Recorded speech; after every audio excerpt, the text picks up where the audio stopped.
श्री कृष्ण के 15 अनमोल वचन व्यक्ति को उसके कर्म का फल उसी तरह ढूंढ लेता है जैसे कि कोई बछड़ा सैकड़ों गायों के बीच अपनी मां को ढूंढ लेता है।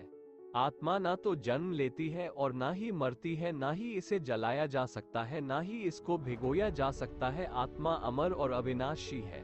संसार में कुछ भी स्थायी नहीं है। आत्मा शरीर को वैसे ही छोड़ती है जैसे मनुष्य अपने पुराने कपड़ों को उतारकर नए कपड़े धारण कर लेता है। व्यक्ति का सुख दुख मान अपमान लाभ हानि का एहसास करना मन की शरारत है। आत्मा का इससे कोई लेना देना नहीं है। जब ये संसार ही स्थायी नहीं है तब इस संसार की कोई वस्तु कैसे स्थायी हो सकती है। मैं इस संसार के सभी जीवों में विद्यमान हूँ। मैं चींटी में भी हूँ और हाथी में भी।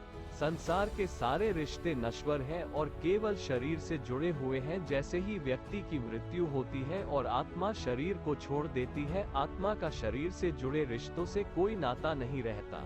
मेरे तुम्हारे हम सबके कई जन्म हो चुके हैं, ना तो यह मेरा आखिरी जन्म है और ना ही यह तुम्हारा आखिरी जन्म है। वर्तमान परिस्थितियों में जो तुम्हारा कर्तव्य है वही तुम्हारा सच्चा धर्म है। मैं किसी व्यक्ति के भाग्य का निर्माण नहीं करता और ना ही किसी को कर्म फल देता हूँ। व्यक्ति या जीव के कर्म ही उसके भाग्य का निर्माण करते हैं। क्रोध मनुष्य का सबसे बड़ा शत्रु होता है। क्रोध के कारण मनुष्य की सोचने समझने की शक्ति नष्ट हो जाती है और उस व्यक्ति के पतन में ज्यादा समय नहीं लगता है। मनुष्य कर्म करने से कभी छुटकारा नहीं पा सकता, इसलिए हमें हमेशा कर्म करते रहना चाहिए, क्योंकि कर्म के बिना हमारे शरीर का निर्वाह नहीं हो सकता है।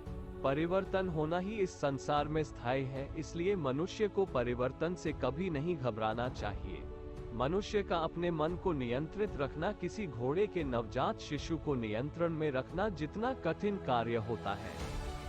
ये वीडियो देखने के लिए धन्यवाद। अगर आपको ये जानकारी अच्छी लगी हो तो कृपया हमारे चैनल को सब्सक्राइब करें ताकि हमारे अगले वीडियो की जानकारी आपको सबसे पहले मिल सके और आप अपने जीवन में शांति और संतुष्टि प्राप्त करने की और भी तरीके को जान सके।